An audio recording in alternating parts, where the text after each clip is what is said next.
Creativity is a state in which you're so allowing the experience of the divine coursing through you that you just allow for creation. So it can't be forced, it can't be mentally conceived of. And I feel that's why a lot of people are afraid of surrendering to creativity, because if you're not used to being in a surrendered state and allowing the process of receiving and letting energy just flow through you, then it could take tremendous courage to receive creativity, because that means surrendering your ego, surrendering your need to control, to constantly force outcomes and to create things from the mind's expectations.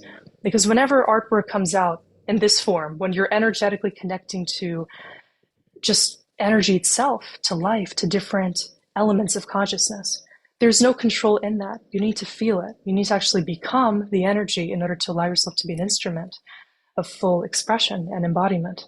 So for example, this piece that you guys see behind you, this is solar plexus energy. I have all these different energetic templates that I've created. And the point is just to transmute different elements which all of us can connect to, but we're seeing different expressions of the divine through, for example, just the solar plexus alone. There is the origin point of birth and death, creation, the seed of life, passion, the self, but also the dissolution of the self into the cosmic one, source consciousness. There's sunshine, there's darkness, there's everything in between, which allows for really the full spectrum of consciousness to live in the artwork. So creativity for me is allowing yourself to connect so fully to these divine qualities that you dissolve your own resistance to the divine through the process of creating it.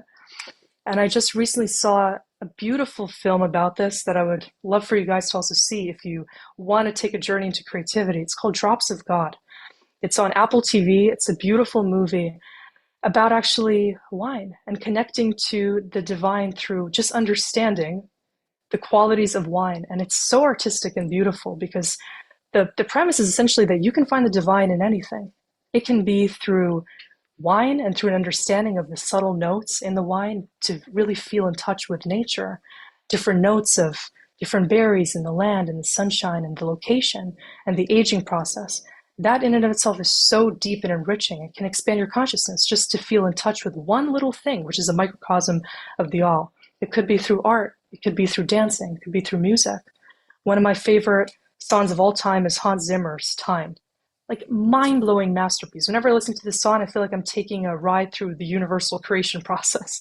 And I cannot believe how this man could conceive of such a genius, because I feel strongly that he had to be in an altered state of consciousness to even create a masterpiece like that. Because if you're taking that in, you're taking a ride through his consciousness. And science shows that when you're looking at art or you're listening to music, your own neurological topology changes. You're going through a shift in your own field because you're taking in the frequency of that creator and that creation.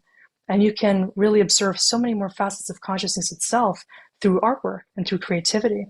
So for me, that's what creativity is. It's surrendering to the divine process of creation to the point that you can expand yourself through it. And if you fear creativity, you fear really allowing yourself to be a fractal of the divine. You're fearing letting go of your identity or your hold on yourself to the point that you restrict this current of energy, which will inspire you to create something. And all of us can create something. We don't need to be talented artists or singers or dancers. We can all just allow ourselves to experience divinity in some way that comes naturally to us. And when we do that, we really learn what is meaning, what is purpose, what does the universe want to create through us. It's always going to be something different. You just need to allow it and trust that there is something unique that you will be in touch with, because frequencies will naturally flow through you if you allow them to come through your sacral and your solar plexus and all other parts of you, which will equip you to just, paint something through consciousness in any way that you wish. What does surrender really feel like? What does it take to surrender? Do you know how to fully surrender? Do you know how to let go of the mental attachment to anyone or anything, to be able to just be completely in this state of the 0 point? Essentially to feel the merging with all aspects of your own consciousness, physically, mentally, emotionally, and spiritually. To feel like you don't have any desires in that moment. Because if you're moving into a state in which there is a split and you feel like you can't have full faith, what you're probably feeling in your inner world is somewhat of a state of you don't trust God. And so you're questioning God on his ability to cater to your needs. You're basically wondering, how can I trust God if letting go means that I don't necessarily even see my own attachments or my own desires coming into fulfillment. That's what this kind of reads as. If you're afraid of letting go, then you don't fully trust in the state of surrender. You don't trust that you can trust the state of letting go and just experiencing those bliss states of consciousness. But that's what it entails. I always look at this as kind of a trust fall into the universe, but also into the connection to yourself at the same time. It's kind of a feeling of you must let go of attachments to experience the higher states of being. But it's constantly challenging you on whether or not you can allow yourself to transcend these earthly needs. And so this brings us to the split. Everyone's talking about this split, what's going to happen when this new earth transition goes down, or does this entail physical death or the elimination of complete attachments? But I'd say the feeling of being in this kind of 5D state of consciousness should feel like you feel there's nothing really holding you in the physical plane, to the point that if a transition were to happen, you would live your life in the exact same manner. So all of you, just think about this for a second as a little thought experiment. If you knew there was going to be a new earth transition, in whatever shape or form you want to imagine that, it could be a physical transition, it could be just an energetic shift, it could be a kind of a test that happens in the 3D in which some people vibrationally just don't match the critical mass point of what the shift entails, and they will kind of vibrate out of this reality and some will not. Whatever that entails in your mind, would you live your life any differently if you knew that that would happen in a month, in a year, or would you live exactly in the same way? Basically, how committed are you to living the full expression of your essence, your truth, and this higher dimensional experience in the 3D right now in this time and place? Because if you feel that you would not change anything in your life, you would still be committed to living as you currently do, then it's very likely you have nothing to worry about. You have nothing to fear. There's nothing that will change in your experience. And you already are living in faith because you're realizing it's entirely up to you and that this shift is already happening.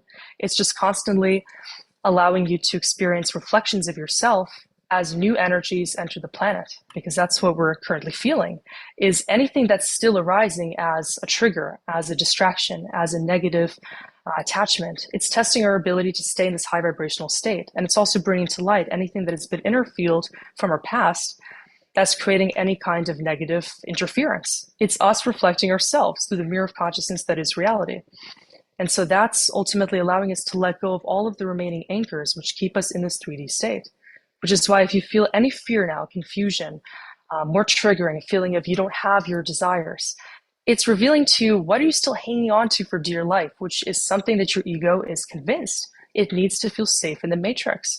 It could be trivial things even from your childhood that you felt you needed in order to feel seen, to feel safe, or simply a sense that if you let go, you're going to somehow lose yourself, which is perhaps the greatest illusion of all, because letting go is a liberating state in which you finally gain the freedom to just be, and it doesn't require any more attachment, any more seeking, as we're tapping into.